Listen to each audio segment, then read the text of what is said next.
Hello everyone, welcome to the latest episode of the Bunkered Podcast in association with Callaway. Big Bunkered Podcast today. It is the Ryder Cup preview. After all the chat, all the build-up, all the nonsense, the shenanigans, the speculation and all that stuff, it's finally time to have a chat because the match is taking place, frankly, in a few days' time in real terms. So, yep, it is Monday, the 15th of September. Michael McEwen here. I am joined by our performance editor, Lewis Fraser, and our gear editor, James Tate, to look ahead to next week's match. Just before I get into that and welcome the chaps on board, we'll add that we will be doing our daily commute podcasts live from Bethpage.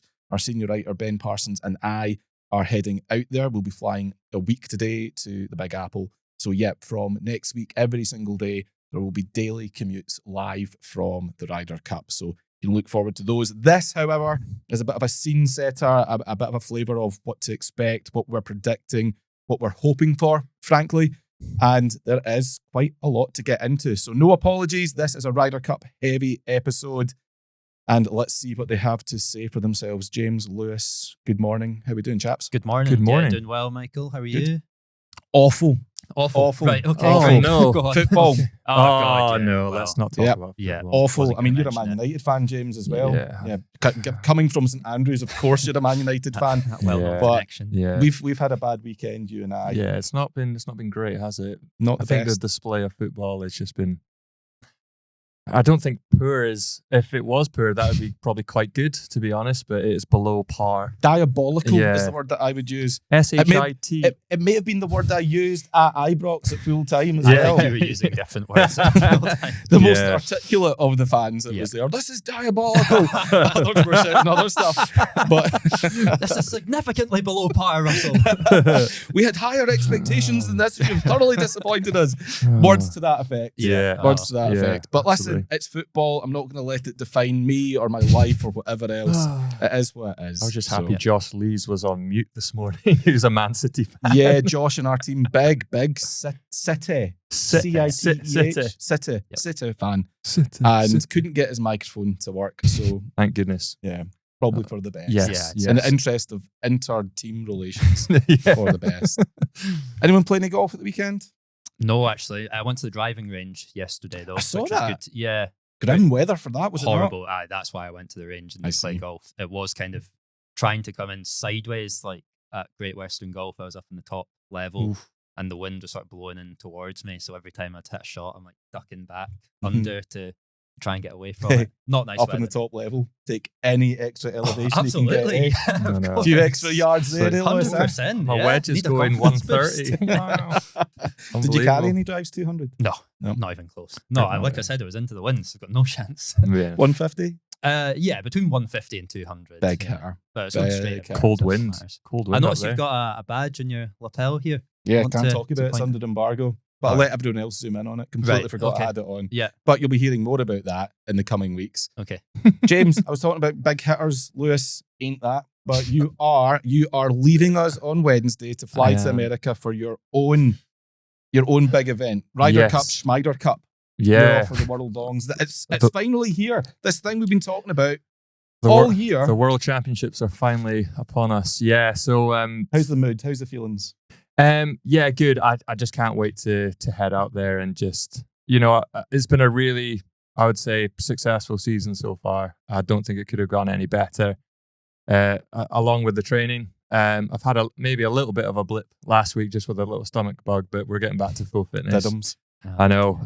Just the strength is not quite there, but it will be by the. I'm I know. weak. I'm so weak. Well, when you're going up against Kyle Berkshire, you need to make sure you're all. Well, this is the thing. It's all I'll the big boys next week. Yeah, so exactly. There's no pushovers. You're Yeah. against the top 100 boys in the world that can scalp it, and there's not.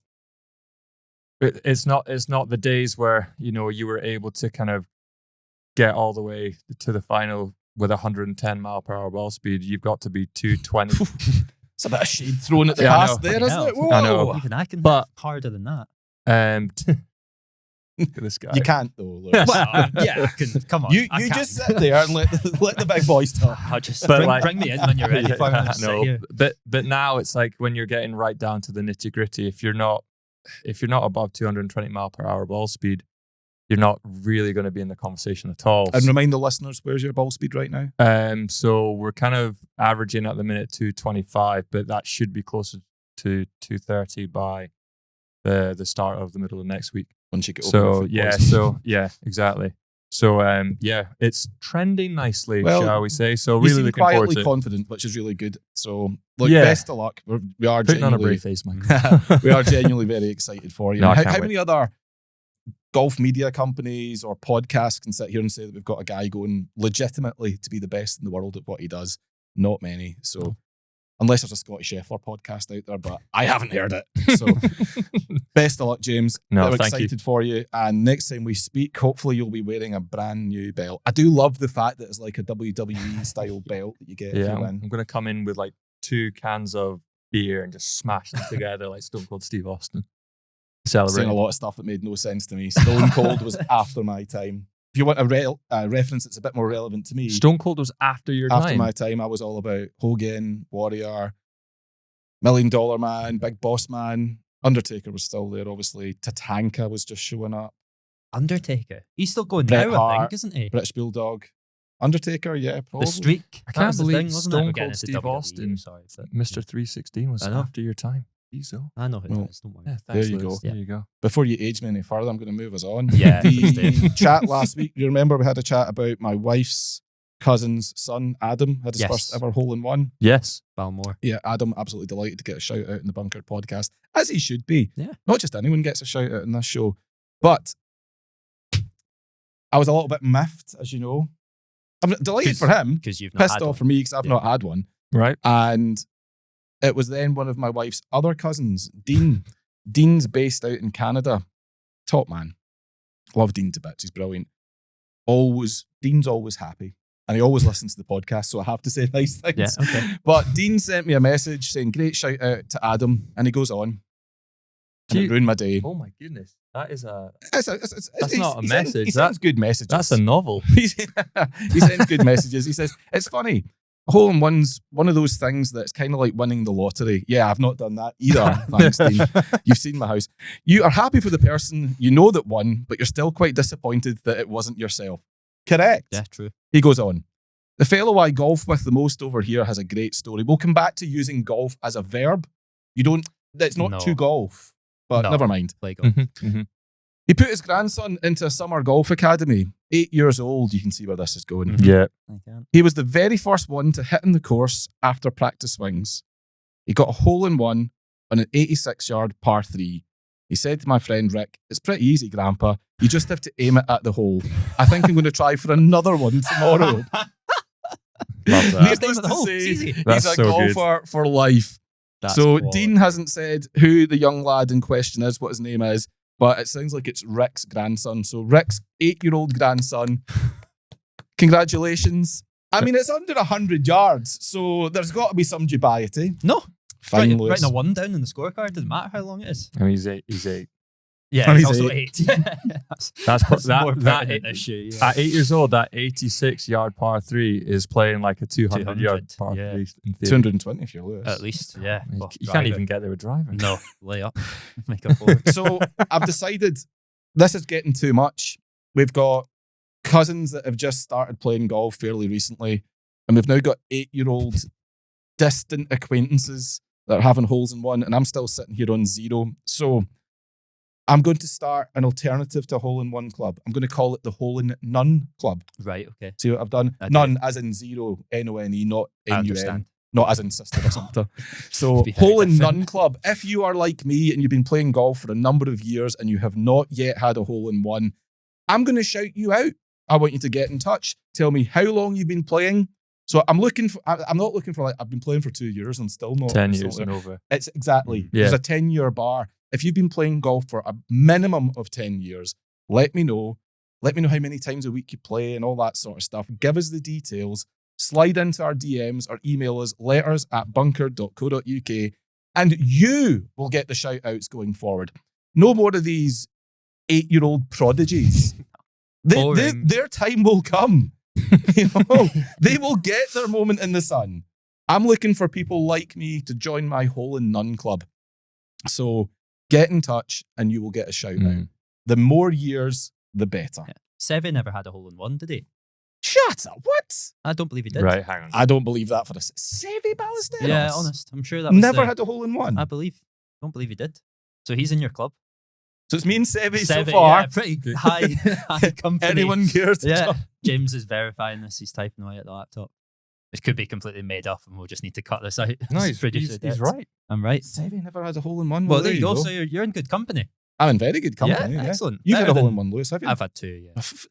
I said, have you had one? You didn't need to go to... Fucking it. multiple. Just give you And no James, details. you've had some, haven't you? I've had a couple, yeah. Yeah, I've had a couple. Producer Unverified Dex. numbers. Shaking his head. So it's me, Dex, and Seve at the moment. Get in touch. I'm deadly serious. Hole in None Club. Join us. Me, Seve, producer Dex, and you. Give us the details. Right. On that note. Is that what the badge is for? The Hole in None Club? Get a badge. Join us. Oh, dearie me. Right. That's enough of that nonsense. It's time to talk Ryder Cup. The Bunkered Podcast, brought to you by the new Elite Driver from Callaway. Thank you, Callaway. Appreciate your ongoing support. Cannot wait for you to have a world champion in your roster next week. How big's the driver head that you got sent last week? 4.5 degrees, was it? 4.5 degrees, yeah. Getting dialed down to 2.5. Shut. I might stick it to 3.5. It just depends because there's that altitude in Colorado. So Of course, yeah. I might want to keep it in the air a little bit longer. But we'll play around with that. But yeah, more loft on your excellent. putter. Yeah. Next time you look down at your putter, just realize my driver loft is less than that. So in theory, a putter's easier to get in the air. What a thought. Anyway, It's a right, thought. enough of that. Thank you, Callaway. Big question this week, gentlemen. The big question's dead simple, and I want just a name from you both to begin with. Who is going to win the Ryder Cup? It's that simple. James. Europe. Lewis. USA. And I am in the USA camp as well, ever so slightly. Yep. And it's changing all the time. That's how close I think it's Changed going by to the end be. of the podcast. So, Lewis, you seem a little bit shamefaced, but a little bit more sure in saying the USA. I get that. James, you were wrestling with saying Europe. Yeah. Where's your head at? I think, I think just off of the weekend's performances, I'm a little bit worried with How the players played at Wentworth? yeah, Right, okay. like Rasmus and Bob both missing the cut. I think I'm a little bit like, that's not great. And then also your vice captain winning the BMW as well. I'm like, can we make a substitution here and get Rasmus out and Noren in?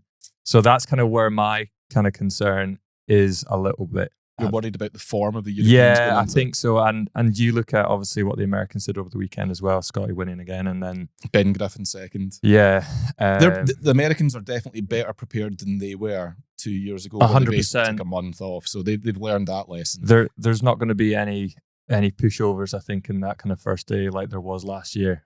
So yeah, I'm mildly concerned, but I'm always going to back the Europeans no matter what. So is it a case that your heart's saying Europe and your head's saying USA? Yes, one of those. Okay.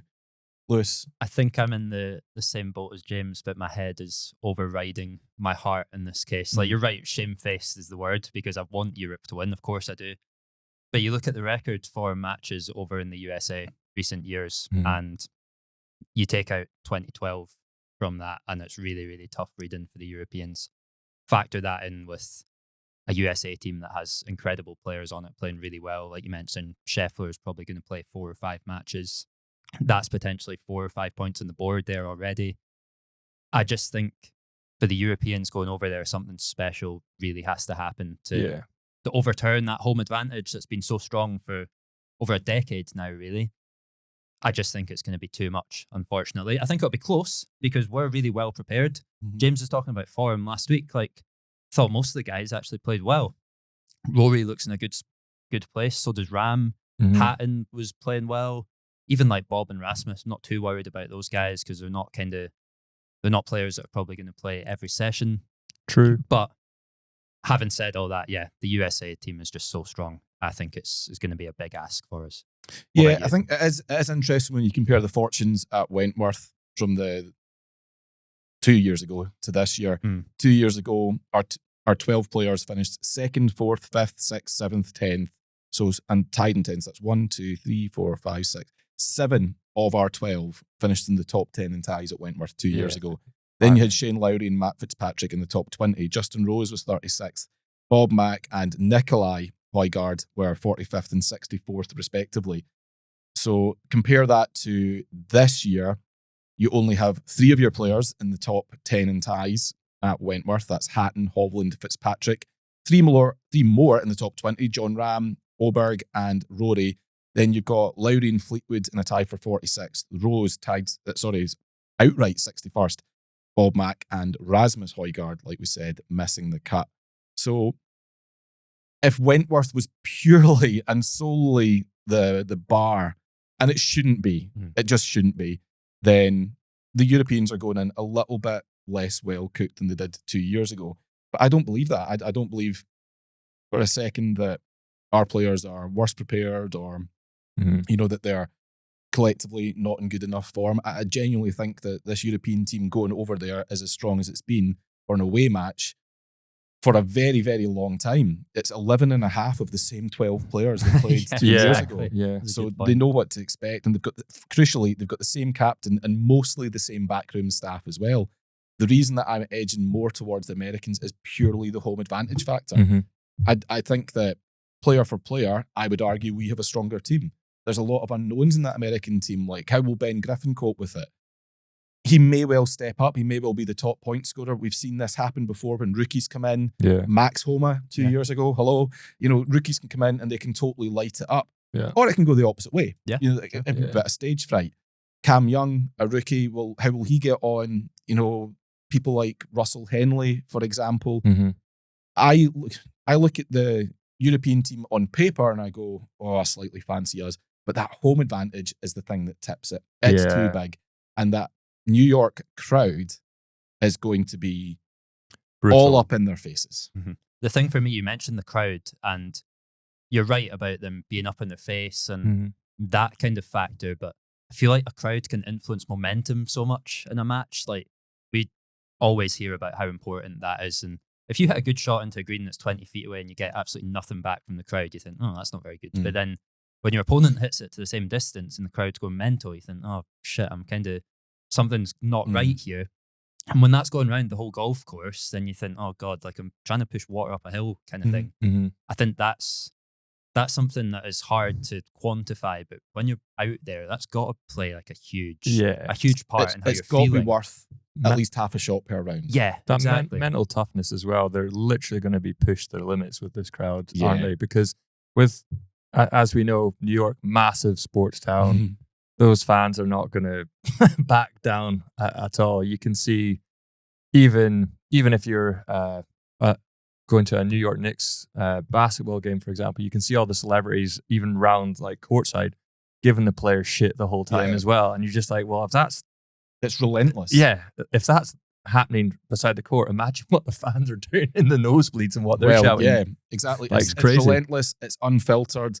It's inappropriate half the time, but we kind of know what to expect. Yeah, I think Europe's prep's been very interesting because Rory, after finishing up at Wentworth, told reporters that Luke Donald has given all of the players virtual reality headsets last week that's pre-programmed with the sights and the noise and very personalized abuse that they're going to get to almost simulate exactly what they're going to have to do to put up with. They were asked apparently, how far do you want this to go? And Rory said, go as far as you want. Yeah.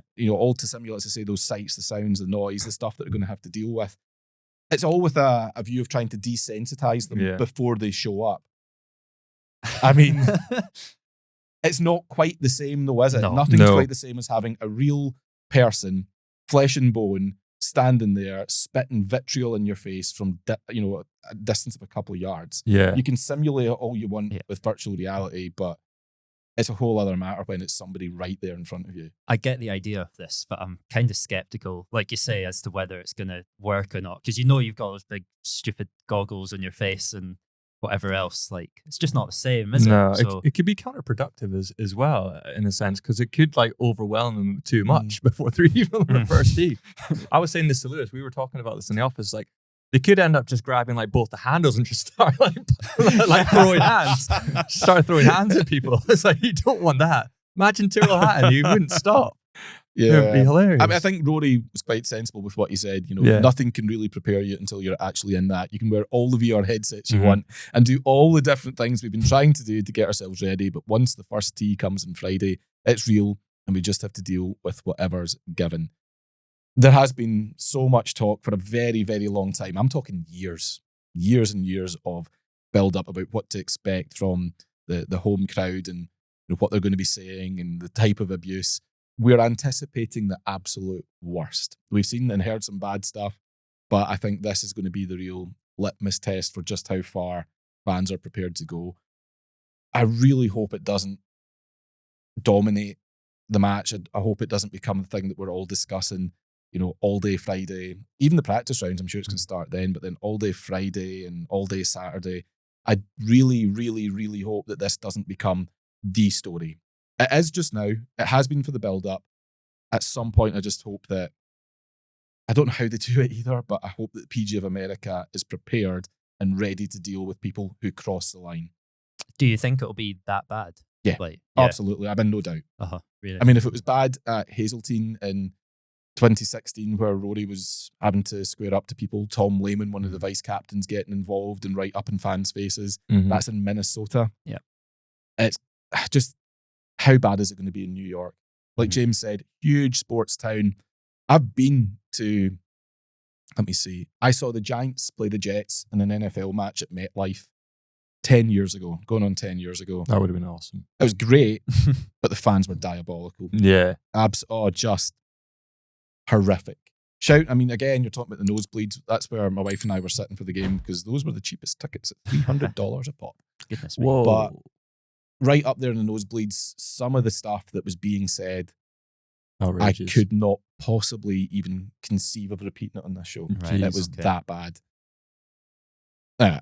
Like I said, I've been to Ibrox at the weekend. I heard some bad stuff. I was going to say, is it that bad? For comparison, nowhere near. Okay. Ibrox is like going to pits at home by comparison. Goodness me. Wow. So That's a high bar. I was listening to the radio. It sounded pretty bad on Saturdays. yeah, it's Okay. totally different. Yeah. Totally different. But it's just culturally different. Yeah. And I think that, New Yorkers, some New Yorkers that are sensible enough, they'll go, yeah, that's not on.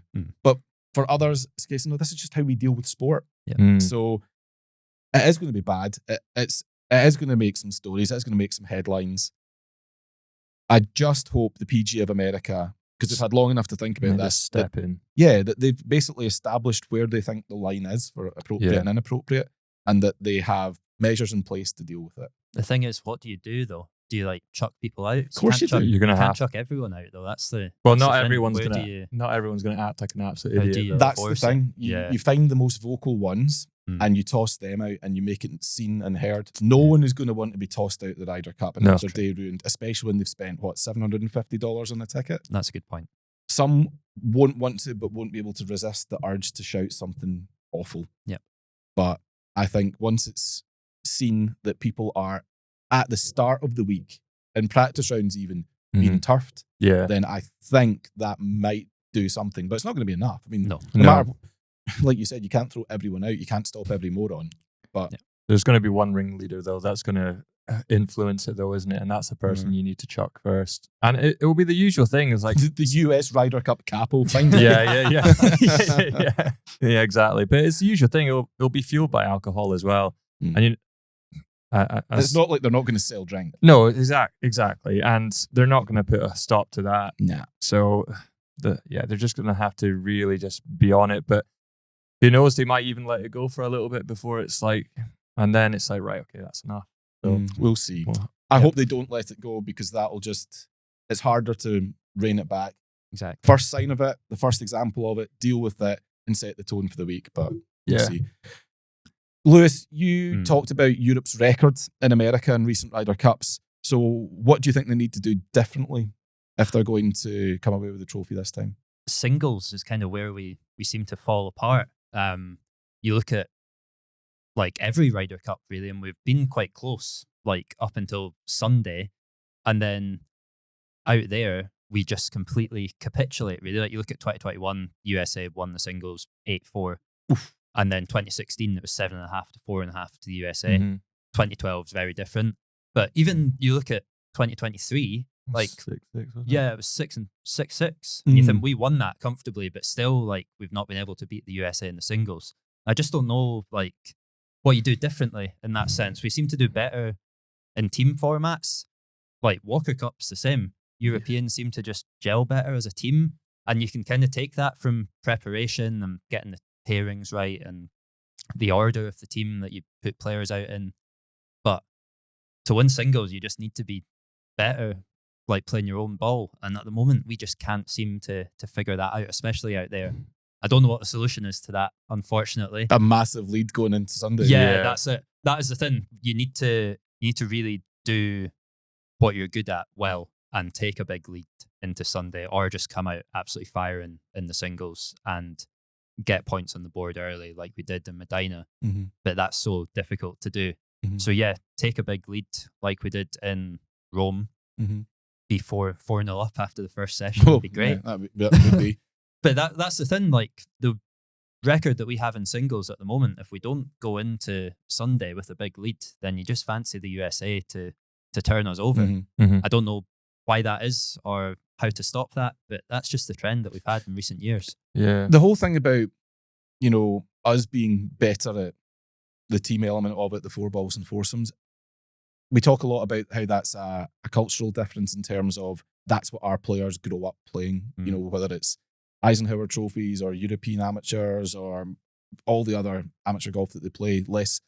There's always been the suspicion there's less so in the States. I'm not sure if there is. I mean, I think the big players in big colleges tend to play an awful lot of match play golf. Yeah. But is it more a case that our players just enjoy playing alongside one another and having a teammate more than the Americans do, James? Are the Americans just 12 lone wolves who try and just suffer through the first couple of days and then stamp their authority because that's what they prefer on Sundays?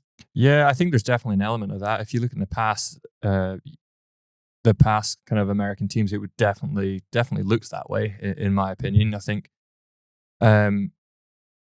what the Americans do very well is they are very good with their own ball, though. So like even when it comes down to the four balls, they normally do pretty well, and yeah, true. It's pretty neck and neck. For whatever reason, though, foursomes, they're not quite as well. They're just not as good as the Europeans, pure and simple. And like you look at 2023, that, you know, first session 4-0, they were absolutely gubbed.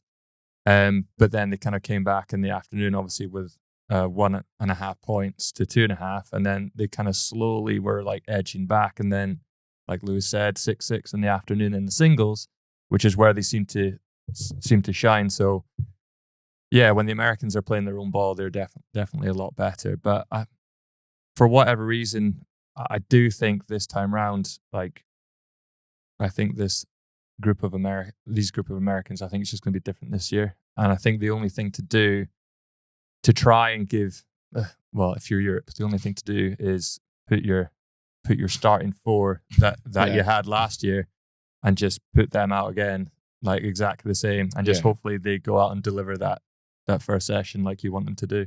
So we'll talk more about pairings and potential pairings in part two.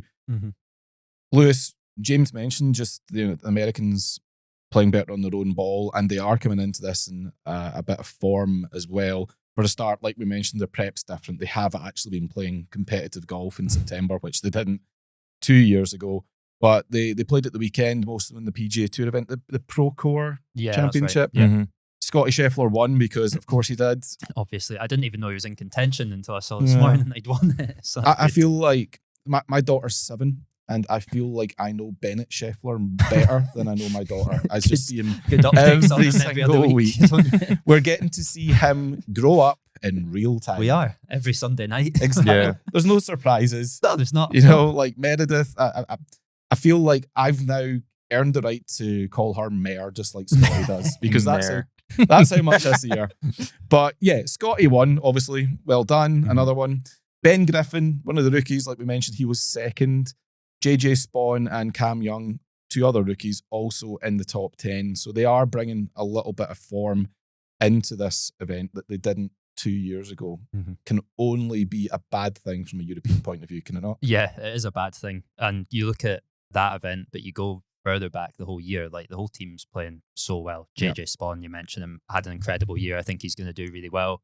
Scheffler, I think it's easy to look at like lower names in the teams, I guess, like guys who are ranked lower, but Ryder Cups are won by your top players. Yeah. Guys like Scheffler, Spawn, like Xander Schauffele, who's not had the Patrick best year. Cantlay. Yeah, Patrick Cantlay, Justin Thomas, guys who are really well equipped to deal with this environment. So yeah, it is bad news for the Europeans. You're going over there against 12 guys who all of them are playing really, really good golf. It's going to be so difficult for us to go and turn them over, especially over 3 days where it's a big sample size. Yeah, I don't know. I don't know how we're going to deal with it, but it's going to be tough. You're right. Scheffler just had an incredible year, and as much we're as saying that every year. Yeah, now. we are. He's indomitable. We're saying it every week. He doesn't do anything wrong. As It's much really as annoying. he's maybe not set it alight in Ryder Cups before, that's going to change at some point, and I do think it's going to be this time around. I think he's going to have a brilliant week. Yeah. That spells trouble for us, unfortunately. Well, I mean, in Rome, he came in, and then the youngsters absolutely battered him. So then everything changed. And then everything Yeah. changed. So, and then he's now, since that point, become one of the most unstoppable golfers on the planet. Ever since two Scandinavians made Scotty Scheffler cry on Yeah. TV, he's been absolutely indomitable. Yeah, So- I know. Shouldn't have done that, should we? Will he not will have he done close that loop Yes. this time around? We will see. Tell you what, though, watching that event of the weekend, there is one guy who finished very well there who's going to be in that Ryder Cup team for the US at Adair in 2 years' time, and that is Jackson Coyven. He's an amateur, finished tied 4th. He obviously played in the Walker Cup win last week. That boy is the absolute real deal. Mhm. If he turns pro, if he does it this fall, autumn, whatever, oof, Fall. whoops. Oh, goodness. Wow. If he does it in the coming weeks and months, then I will You Team America. fuck yeah. I believe the line goes. Nice one. If he turns professional soon, I would be not even remotely surprised if he's in Ireland representing Team USA. He is the full package. Incredible So, talent. yeah. Listen, we're going to throw it to the break just there. We're going to talk about pairings in a little bit more detail, the other side of the break. But before we do, asked and answered this week. If the answer is 1979, what is the question? I had so many people saying, is it the last time a Russell Martin team won a football match? Yes, probably, but that's not the answer that we are looking for. So, gents, what have you got for me? That's exactly what I did. When was Scotty Scheffler actually born? Ooh, good one. That would make him 46. Yeah, because he looks 46. Oh, you know what? Gonna need to see that birth certificate. Sorry. Yeah. No, Could you're be both something wrong. like You're both wrong. I will reveal what the correct question is the other side of this commercial break. Tee off with our exclusive Hot Eagle breaks at McDonald's Golf Hotels and Resorts, including Spey Valley Aviemore and Cardrona Resort in Peebles, both recent hosts of the Tartan Pro Tour, with stunning locations and a championship golf course featured at both 4-star hotels. One-night golf breaks from only £95 per person at Cardrona and £115 per person at Spey Valley. Be flexible on date and get the best rate. But be an early birdie. Limited spaces available. Search McDonald Hot Eagle breaks for more. Welcome back. Part 2 of this week's Bunkered podcast in association with Callaway. Michael, James and Lewis with you. Before the break, asked and answered. If the answer is 1979, what is the question? It is, of course, the year that the continental Europeans played in the Ryder Cup for the first ever time. Seve Ballesteros really the sort of driving force behind that. Plus the fact that GB and I kept getting battered. Absolutely humped. 46 years ago. And it's all been gravy ever since. It took a while for it to kind of turn, though, after that, didn't it? 85, Didn't you- really, wasn't it? 83, Right, 85, yeah. I think it was. So Okay. Well, not really then. they're oil tankers, apparently, aren't they? They take a long time to turn around. Or so Sorry. Russell, I like my matcha in the morning, Martin would have you believe. Wow.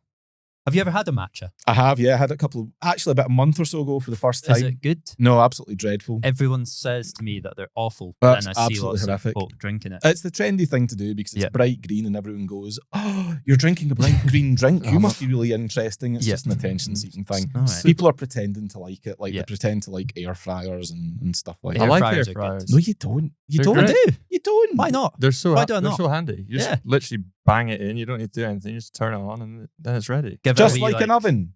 Ovens take ages compared to air fryers. Yeah, so- yeah. This is an air fryer. Yeah. Not Not an having oven. it. All right. Fine. Matcha, I had. So I'm with you on the matcha. I'm Yeah, matcha. We all agree. obviously Shite. lactose intolerant, so I have to be careful what I drink it with. I had it with a lemonade from a well-known high street coffee shop. They were selling lemonade and matcha, and I was out with my wee girl, and I thought, you know what, I'll give that a shot. Mhm. No, never again. Okay. It Well, I've never was- had one. Where so was that I'll Monster maybe try one. Muffy? No, not that. It was what I imagine drinking bull's urine must be like. Oh, Wow. I've never imagined that. So Yeah, your dreams are weird. So's my coffee order.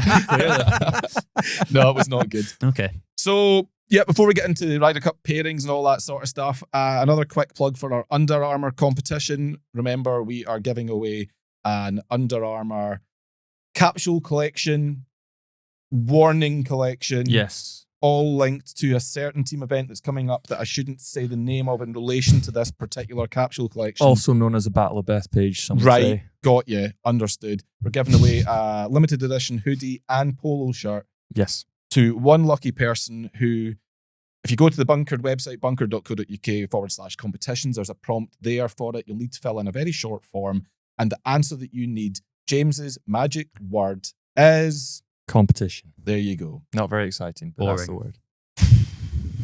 Yeah. I'm going to make this Lewis's magic word going forward. Yeah. That's fine. I'll Yeah. pick something a bit more exciting than competition for Yes. a competition. Competition. You could pick any word. I know. Not such a wide vocabulary. You can pick anything. I've got a wide vocabulary. You heard me. Yeah. Yeah. I have. That's the point. I'm surprised it's not like barely, title barely, bell or something like that.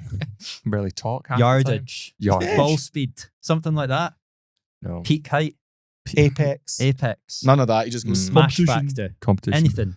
That's like having a child and they're like, oh, congratulations, Mr. Tate. It's a boy. What are you going to call it? Baby. Child. This is, I'd like to introduce you to my new son, Boy. Anyway, the word's competition. You're- so- The word is competition. You're giving Can't me, change it now, that's it. you're giving me too many ideas, Michael. Oh, dearie me. The word is competition. Go to bunker.co.uk/competitions with an S and you could win that swag. Right then, gentlemen, Yes. before we give James any more baby name ideas, let's talk pairings. There you go. Pairings. Pairings, that would have been perfect. That's a great name for a girl. Who would you like to see? Or a boy. Pairings Tate. The second. 2025, you know? Oh, God. It's like he's just seeing words now and going, yeah. Yeah. That, So, Europeans. who would you like to see? Lewis, again, you've written notes for this this week. And you've written, who would you like to see playing with each other for the Europeans? You've no idea how much resolve it is taking not to pursue that. I don't know what you're talking about. Explain. Well, yeah, can I take a stab at this, Michael? Go for it, James. Thank you. Well, if you read between the lines, and you say, who would you like to see playing with each other? And think of it in maybe like a slightly dirty-minded way, then it could be misinterpreted somewhat. This is a golf podcast. Terrible. Do you want me to? Am do I- you want me to change this real time? No, it's okay. Okay. Did I do well there, Michael? Yeah, was You that okay? have. Unbelievable. You've done very well. Who would you Thank like you. to see playing Adults. With each other. alongside What pairings one do you want to another see? What pairings? for the Europeans? Well, it was your question, so I'm going to answer it. Right. Honestly, I know this will sound maybe both obvious and potentially daft because the Americans know what they're up against. Mhm. Why would you change it from 2 years ago? That's exactly what If I it would ain't say. broke, Yeah. Don't do you know think what I so. mean? I think that there's no need to reinvent the wheel or whatever they say. So, yeah, I would keep it as is. I don't disagree, but then do you think the reason that worked so well is the Americans maybe didn't quite know what was coming 2023. Is that a factor here? Don't know. I mean, it's not driven by that though, is it? It's driven by what the data says. Mhm. And unless the data has changed massively in the last couple of years, and I suspect it hasn't, then I would be really surprised if you don't see the same guys out there. And the Americans have their own data team who aren't just looking at American data. They are trying to predict who's going to be paired together for the Europeans. Yeah. So, I mean, I'm looking at that opening morning just now. Yeah. Bear in mind, this was foursomes. Ram and Hatton, I just don't see why you wouldn't put those two together. They're teammates on Live. They play with each other all the time. Then you've got Oberg and Hovland. Maybe somewhat of a question mark there, but not really. They won 4 and 3, and then the next day they won 9 and 7. So Pretty good. I think they're okay. Yep. Lowry and Straka's form and the extent to which he's played of late is a little bit of a concern, but they look like a pretty solid pairing. And then McIlroy and Fleetwood Mac. Yes. Just wouldn't change that at all. I guess the question is, what pairings would we do and what would we do differently?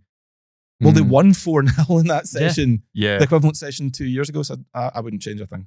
Really? You'd go exactly the same? I would maybe change the order they go out in. Okay. Because that's where you can have a bit of fun and try and mess with people's heads. But yeah, I would keep those exact same 8 players on the golf course. For me, I'm taking Lowry and Straka out of that for a start. Ooh. Worries me slightly, like guys' form.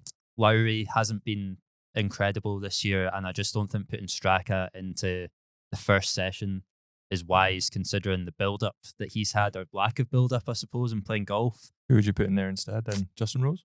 I'm putting Bob and Fitzpatrick in there. Really? Yeah, I think putting Bob has gone levels up since 2023. Yeah, and I think putting him out in the first session is a no-brainer, to be honest.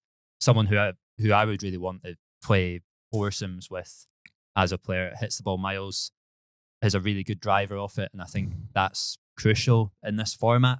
And then Fitz, just want him to get off the mark in a sense. I know he's won Ryder Cup points, but just try and get that monkey off the back and play them together. I think it'd be a good fit.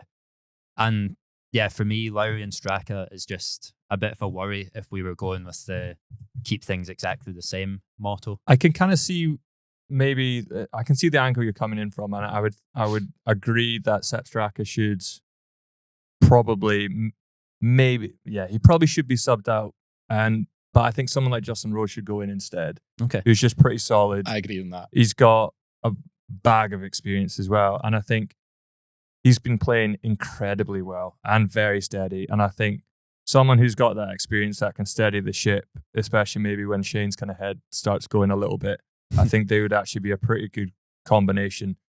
But like Michael said, it's like if you won 4-0 in the morning and you keep those pairings, yes, the Americans are going to know what's coming, but you might kind of maybe play around with the order. But you can't not, in my opinion. I think it's a no-brainer, especially when you've won 4-0 and then you put those same guys and the Americans are going to be like, right, here we go. The reason that I say no need to change anything isn't just the 4-0 win on Friday morning, by the way. And bear in mind, it's the same order in terms of format. Foursomes, 4 balls. Yep. Foursomes, 4 balls, then singles. So it's the exact same order that we had. The 2 foursome sessions that we had 2 years ago, we won them 7-1. Yeah. Now, to your point, Lowry and Straka is the sole defeat there. They lost 4-2 to Max Homa and Brian Harman on the second day. But it was also the same 8 players that went out on Friday morning went out on the Saturday morning. Mm-hmm. So Bob didn't get any foursomes experience in the Ryder Cup 2 years ago. Højgaard benched in the morning and Friday morning for totally obvious reasons. He was a rookie. Yeah.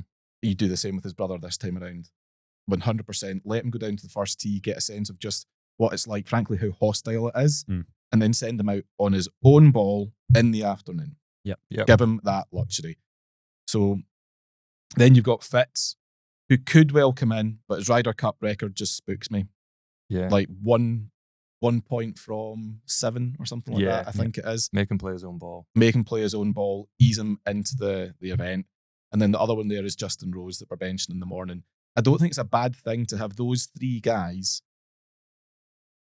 surrounded by Justin Rose. He can keep their spirits. I mean, vice captains are good and all that sort of stuff, but if the other player that you're benched alongside is a guy like Justin Rose, who frankly has done almost everything in the game, major winner, world number one, Olympic gold medalist, won on both tours, all that sort of stuff, it's a good guy to have sitting alongside you on the bench.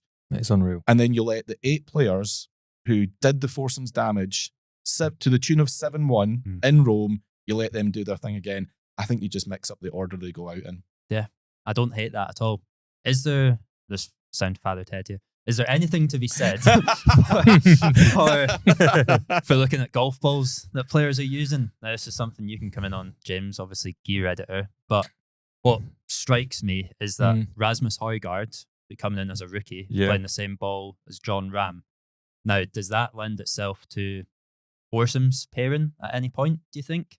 Maybe the Saturday morning session?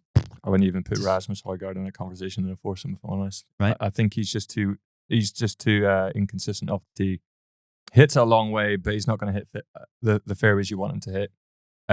So to answer your question, no, I don't think there is. Fair enough. Tried. I don't think there is. I think, John Ram and Tyrrell have already played, and whatever ball they're going to choose or play, sometimes they alternate each hole depending on good point on what they're using. If they're hitting an iron off the tee, they might use a similar ball on maybe what John likes to kind of use on his approach game, or like Rory and Tommy. Obviously, they're both tailor made. So one will be Roars, and one may even have the picks on it on one of the tee shots as well. So you just don't know. Everyone's different, and everyone likes looking at something different off the tee. With the driver is where it would probably make the most difference, and on those shorter shots, that's what you got to take into consideration. So Rory, obviously, with his TP5, he'll want something that has the right amount of spin on those approach shots, but he'll also want to make sure that whatever he's using off the tee isn't going to balloon, so he's able to maximize the most distance. So you'll probably see some guys kind of like, right, Tommy will be using his ball because he's driving off the first tee, or if Rory's off the first tee, he's going to be using his ball, and then they'll mix and match. I would have thought is how it would go. Which I also think is another reason why Justin Rose makes sense as a 4-balls guy as opposed to a foursomes guy, because he's so particular about the specifics that he looks for from his golf ball. He's using the Pro V1X, isn't he? Because he likes the fact that it doesn't do much radically different to his drives, but he gets his spin rate right up with his iron shots, which means that he's got complete control, dropping and stopping. That's not for everyone. I mean, no, he's so dialed into his golf ball that his equipment in general. Well, like, we obviously look at the equipment he's using every single week. It's something. There's a bit of everything in there. There's isn't a bit it? of everything that's different every single time he tees it up. Yeah, well, if you remember the pairings tournament on the PGA Tour, the name escapes me. I think Zurich Classic. I think, when Rory and Shane were playing with each other, there was an interview at the end, and they're talking about the golf ball and how they were maybe using Shane's ball, and how because it's Strixon, it was kind of like it wasn't spinning the same way as what Rory's ball was. So they're finding difficulty sometimes with yardages. So you do have to they are taking that into consideration on each shot. So it's actually pretty technical when you start getting into the nitty gritty of it and start talking about spin rates and that kind of thing too. It is. Listen, foursomes is where the damage has to be done. Yes. I agree. And I think that's why, if it ain't broke and it doesn't look like it is, I don't see why you would go tinkering with that. The area to tinker is probably 4 balls. And even at that, 2 of the pairings that he put out featured in both sessions a couple of years ago. So Donald doesn't strike me as a sort of guy who likes to mess around with his plan too much. He'll have a very clear plan and he'll be sticking to that plan.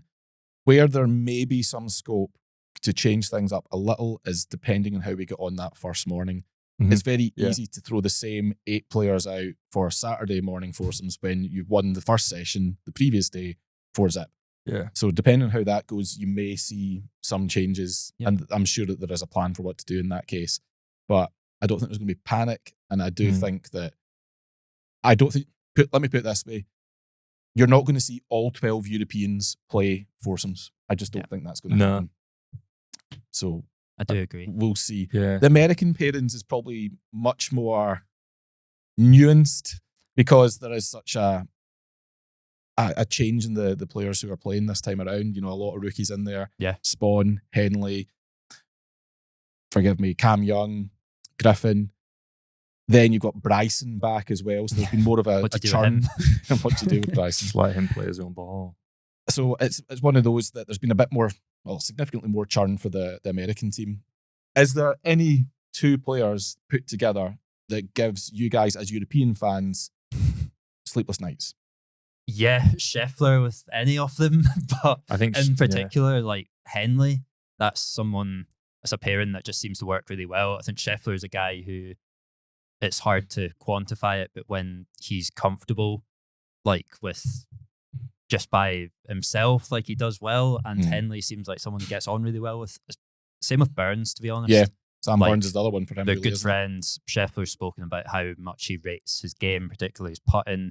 We know that Scheffler's putting has let him down in the past, so putting those two together would give me sleepless nights, to be honest, especially in foursomes. Like, let's be honest, Scheffler's going to play the first session. He's probably going to play all 5.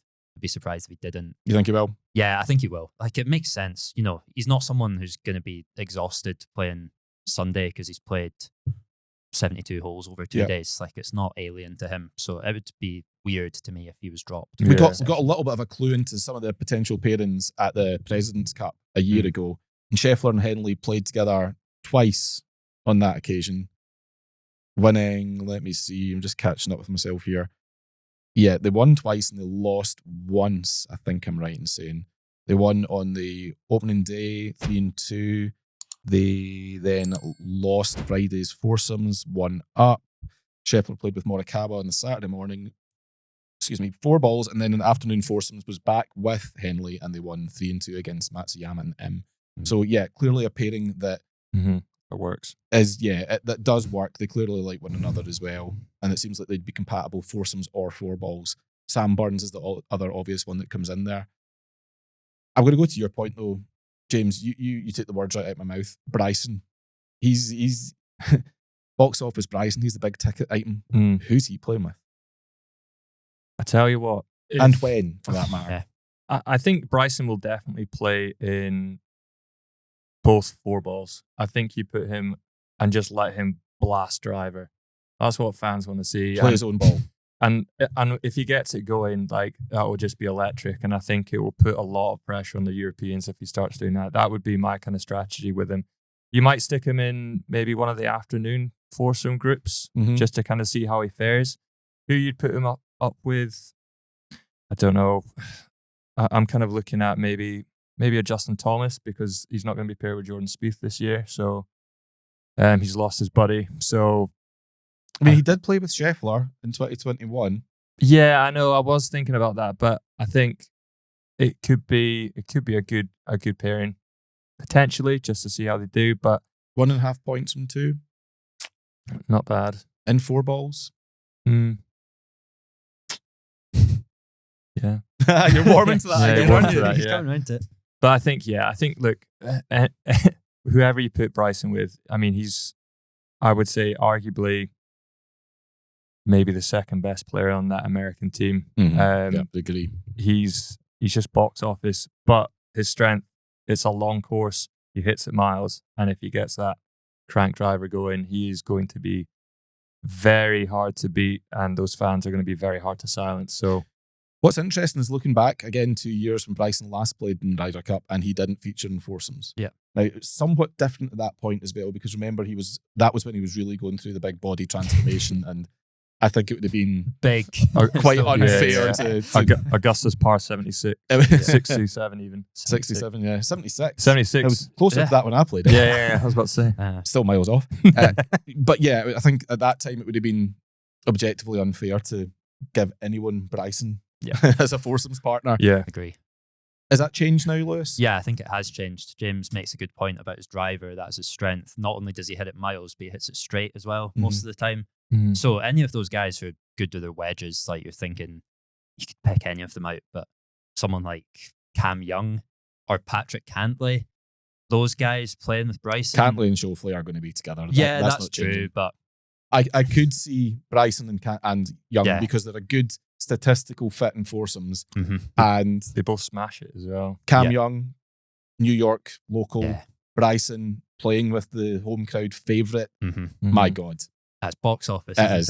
it? Mhm. And they're complete polar opposites, but I think that's a good Mm. thing in that format, and that Bryson's like going to be getting the crowd going and everything, and Cam Young will just be Laser focused. laser focused, just doing his own stuff. So Mm. yeah, I would see him in foursomes, to be honest. And I think they play the same golf ball as well, which is Good point. important. Yes, they do. So the exact model escapes me, but Probably one left dash. there's There you pluses go. and dots and stuff in it, and Yeah. whatever else. So So I think Cam Young actually uses the double left dot now.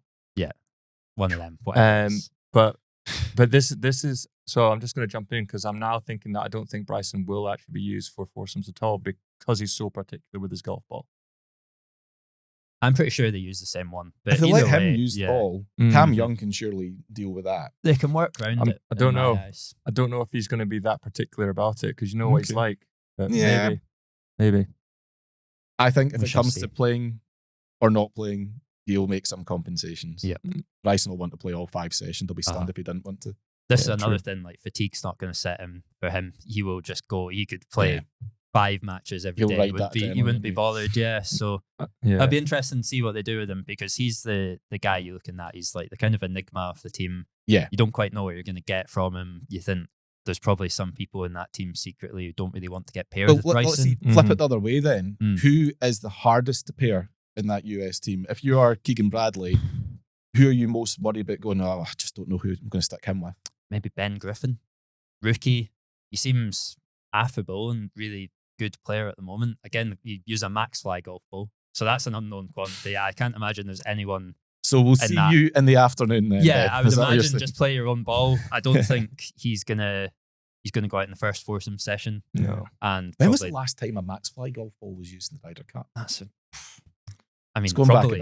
bit. Back to asked and answered probably in the 70s. that could have been a good answer for that. I think he's a good match for Justin Thomas, and I'm basing that there's no stats here in terms of that. It's purely in terms of, do they seem like they're a good match? Do they look Yeah. like they would get on together? Could they bring out the best? Justin Thomas will bring the best out of Ben Griffin. He will also, I think, be the heat shield for him if they play alongside each other. Yeah. So he'll be the guy that's engaging with the crowd and responding to the crowd and, getting involved in the gamesmanship with the Europeans. And he'll just try and let Ben Griffin focus on playing his way into the tournament. Mm. So yeah, I could see them playing together on the Friday afternoon. It's a good point that James makes about Justin Thomas not having Spieth there now, because you do think who'd you pair him with? One of the most paired pairings in the Ryder Yeah, Cup. exactly. So I think Ben Griffin is possibly a good shout for that. But in alternate shot, Justin Thomas, it's an interesting one. Who do you look to there? Spawn maybe? Spawn's pretty solid to be fair, Mhm. but again, it's a tough one. The thing with the American team is you look at them and there's no like potentially bad pairings in my eyes, because they all drive it so good. They're all such good wedge players. That's what we're going to need round. That's what they're going to need round Bethpage. They hit it absolutely miles. So it's just about fine details, and Keegan Bradley's going to know that better than anyone else. I do think it comes down to things like what ball they're using, if they played together in the past, how they're playing that week. Mhm. Just small things like that that's gonna make the difference here. But they've I'm got also some, not sure that you'll see an all-rookie pairing like we did in the opening morning a couple of years ago, where Yeah. Zach Johnson goes with Max Homa and Brian Harmon, and they get handed it 4 and 3 Yeah, in the but- second match out. I don't think we're going to see that. That was such a dumb thing to do. It was a strange. I mean, it obviously came good later in the event, winning 4 and 2 the next day, but Mhm. and then 2 and 1. So they did win 2 of their 3 matches together, but to put them out first thing Yeah. on the opening morning, but they've never There's seen no a Ryder need Cup to do close up. that. It's just a strange thing to Well, It do. is strange. Put them out in the afternoon with their own ball and let them ease into it would have Yeah. been a smarter idea. It would have made a bit more Mhm. sense. I no think doubt about that. Keegan will be wise enough to not do anything like that, to be honest. Like seems like he's really got his head in the game in that sense of pairings and the analytical. side of things. So yeah, I don't think we're going to see two rookies So going out. Certainly not in the first session. Just before we finish up, because we sit here and talk and speculate all Yeah, day, we could. but just on Keegan, I want to end the chat there because he's really the big part that we haven't spoken about yet on this episode. We've spoken about him a lot this year, but not so much on this episode. So we know his role. He's captain. He's not a playing captain. He's just the captain. He's not been involved in a Ryder Cup for 11 years. 2014, Glen Eagle's last involvement in the match. His last involvement in the match of any note was shaking the hand of Jamie Donaldson to secure Europe's victory. Yep. He hasn't got any experience of being in a winning team yet. Made his debut, a very impressive debut in 2012. He and Phil Mickelson lit the place up until they stopped playing on the Saturday afternoon. Fatigue or whatever it was. A lot of talk about Phil putting pressure on Davis Love to bench them and, let them get something in the tank to go again on Sunday. Maybe a bit of complacency. They certainly dropped the ball momentum-wise, but Keegan didn't win in 2012 and he didn't win in 2014. And he's the guy that's been tasked with leading. And it seems based on two things. One, Tiger didn't want it. And two, the Ryder Cup means something to him that you don't see it meaning to many other American golfers. I guess the question is pretty straightforward. How does Keegan Bradley get out of his own way and get the job done well? It's so difficult. You've just got to look past the failures that he's had and approach it with a calm head and analytical mind. I think he will do that. I think not playing is a huge part of that. If he'd gone in and we're looking at who's he going to play with, then that would have just completely messed with his head, to be honest. I know you spoke about thinking that he should be playing. I said from the start, I don't think that's the way to do it because the emotions would just get the better of him. He won't be able to go into this with a level head and look at things like we're doing here and think, okay, whose game is going to fit everyone else's game. So how does he get out of his own way? It's tough. You've got to lean on your vice captains. I suppose that's why they're there. And just make the best decisions and hope that it works out. Then, like captains, we put so much into pairings and we talk about it, but you can send the two best golfers in the world out and they might just have an absolute nightmare and it doesn't work. And it's not the captain's fault necessarily. So you need a bit of luck in it, don't you? The other thing is that his opposite number, whilst I'm saying Keegan's a guy that has never won, there's no experience of winning the Ryder Cup, his opposite number has no experience of losing in the Ryder Cup. Luke Donald has been on the victorious side any time he's been involved in the Ryder Cup, player and captain. And he is the guy who captained his team to victory most recently. In terms of tall orders across the bench, I mean, Keegan couldn't have asked for a tougher opponent to go up against, James. I know. In the sense of like battle of minds and whatnot. Yeah, I mean, Luke Donald's record kind of speaks for itself, and you can look at Keegan's as well. But I think, Keegan's probably leaning on his vice captains, home field advantage.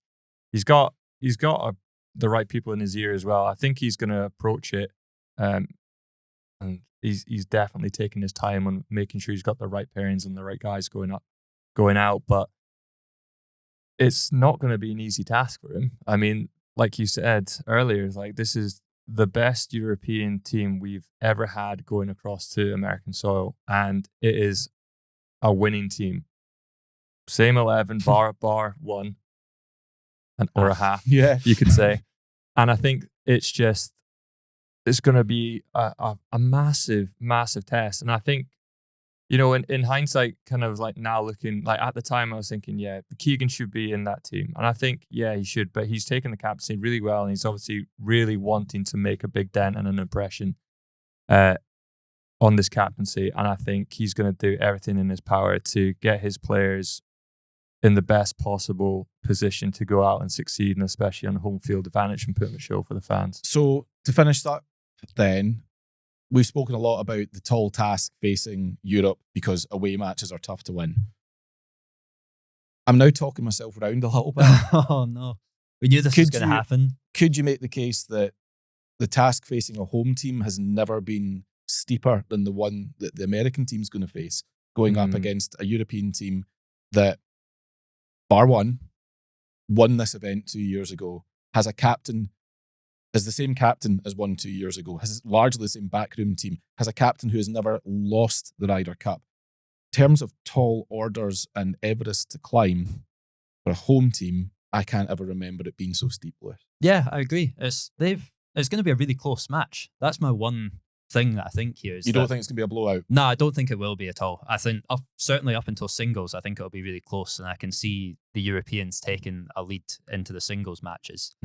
But like I said at the very start, the history shows that the USA just beat us in the singles every time, especially over there. And it's usually by a healthy margin. And I look down the list of players that the Americans are taking there, and I don't see that changing, unfortunately.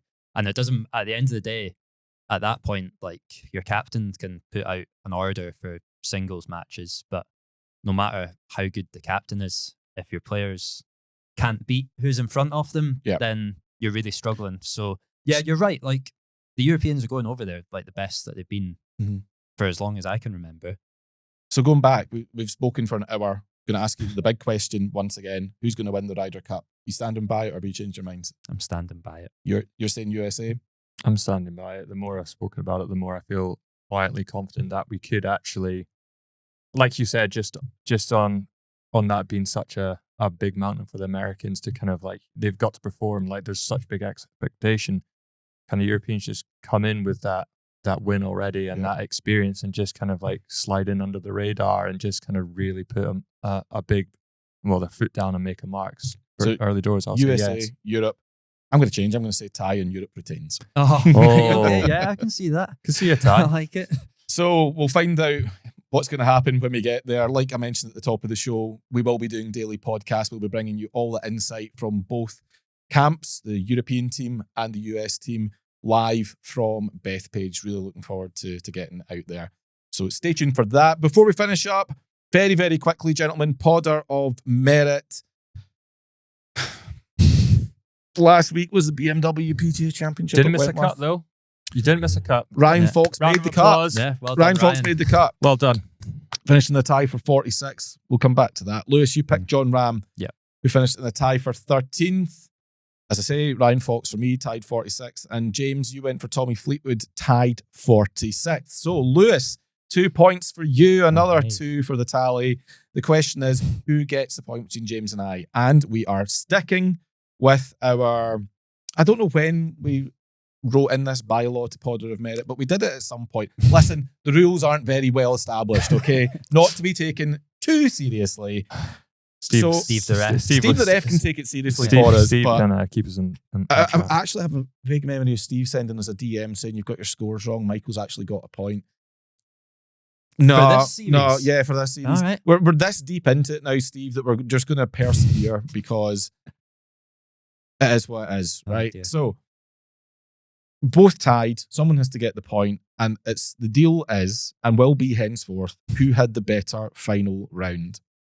And then we go back to the third round and second round, so on if we need to. Ryan Fox closed with a 69.